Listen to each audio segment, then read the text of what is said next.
안녕하십니까. 부동산 주치의 닥터김입니다. 오늘은 현 금융시장의 금융조달을 위한 기본 조건과 각 금융기관별 금리 및 수수료에 대해 알아보도록 하겠습니다. 그럼 각각 PF 형태별로 구분해서 설명드리도록 하겠습니다. 먼저 분양불 사업부터 살펴보면 조달 금액은 1000억 이상 그리고 500세대 이상입니다. 금리는 5% 이상, 취급 수수료는 1%, 그리고 신탁 수수료는 0.25%입니다.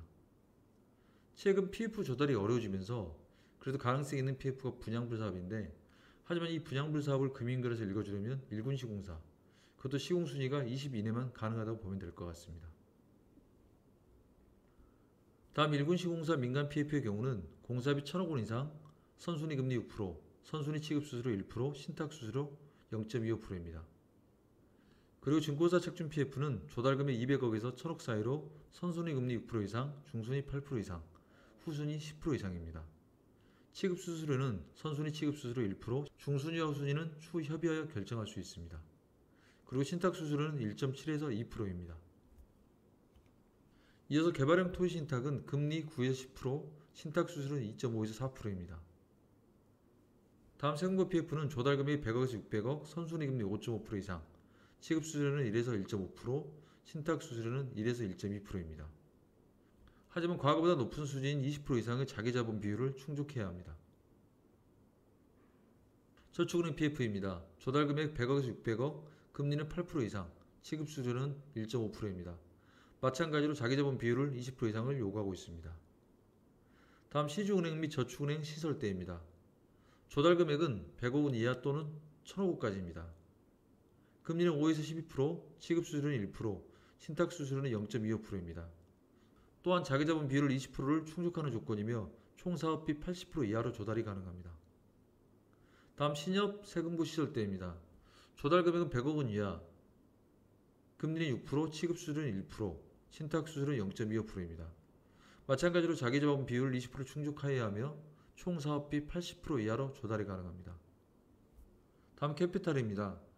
금리는 최소 8% 이상이며 신탁 수수료는 0.25%입니다. 이어서 증권사와 세금부 책준 기준에 대해 알아보겠습니다. 선순위 금리는 6% 이상이며 취급 수수료는 1%, 주간 수수료는 1에서 2%, 책준 수수료는 매출액의 1.2에서 2%입니다. 중순위와 후순위 금리는 각각 8%에서 10% 이상이며 취급 수수료는 사업지에 따라 협의하여 결정할 수 있습니다. 대출 순서는 리스크가 큰 역순으로 후순위, 중순위, 선순위 순으로 이루어집니다. 지금까지 최소 금리 및 수수료를 말씀을 드렸는데, 최근 금융상에서는 우량의 딜만 금융조달, 즉 PF가 가능하고 딜 난이도에 따라서 금리 및 수수료가 각 금융사별로 상이할 수 있으니 참고만 하시기 바랍니다. 그러나 최근 금융시장에서라면 사실 금리 및 수수료가 얼마가 책정이 되듯 수수료가 나온다고 가정하면 금융조달이 가능할 때 PF를 받는 게 최선의 현실적인 대안일 수 있습니다. 다음으로 건축물별 조달 가능한 LTV 비율을 살펴보겠습니다. 수도권 기준입니다. 아파트 선중 후순위 각각 60%, 70%, 80%입니다. 오피스텔은 30%, 50%, 55%, 생수국 및 지식산업센터는 45%, 55%, 60%, 상가는 30%, 40%, 50%입니다. 지방의 경우는 이 기준에서 10%씩 마이너스해서 검토하시면 될 것 같습니다.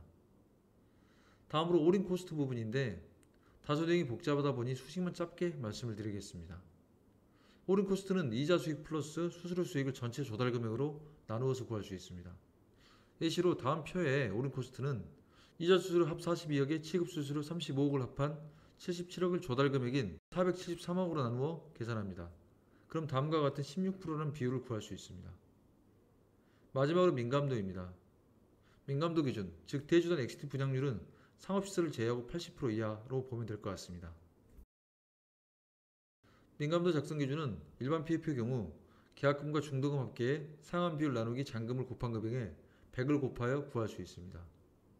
다음 분양물 PF는 위 공식의 선순위는 50%대, 시공사 70%대로 상환 비율을 조정하여 계산합니다.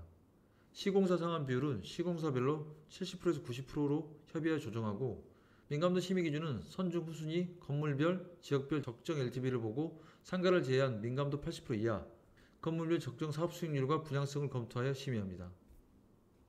이렇듯 분양성에 영향을 미치는 요소에는 아무래도 분양가가 가장 크게 작용을 할 수 있고, 다음으로 브랜드와 옵션, 나머지 다양한 요소들이 영향을 줄 수 있습니다. 그러니 금융구조를 설계함에 있어 시행사 입장에서 보면 융자금을 얼마나 적절한 시기에 가장 낮은 코스트로 자금을 쓸 수 있게끔 만드는 것이 중요할 것이고, 대주주들 입장에서라면 수익성과 안전성 그리고 해소 가능성을 담보하는 것이 최적의 금융구조 설계를 할 수 있을 것입니다. 오늘은 조금 복잡하고 다소 어려운 내용일 수 있지만 금융구조 설계를 위한 금융 조건에 대해 개괄적으로 빠르게 살펴보았습니다. 물론 오늘 설명드린 금융구조를 설계하고 조달하기 위해서는 언급한 내용 이외에도 많은 조건들이 필요하고 각 기관별로 사업성 평가나 수주 심의를 통과해야 하는 많은 절차들이 있습니다. 하지만 최근 금융시장을 살펴보면 금융조달, PF를 한다는 것이 얼마나 어려운 일인지 다들 아실 수 있을 겁니다. 이렇듯 너무 힘들고 어려운 시기를 지나가고 있지만 어떤 상황이든 다양한 방법이 있으니 각 전문 분야의 자문을 통해서 사업자 형태에 맞게 참고하시어 최적의 금융구조를 설계해 나가시기를 바랍니다. 감사합니다.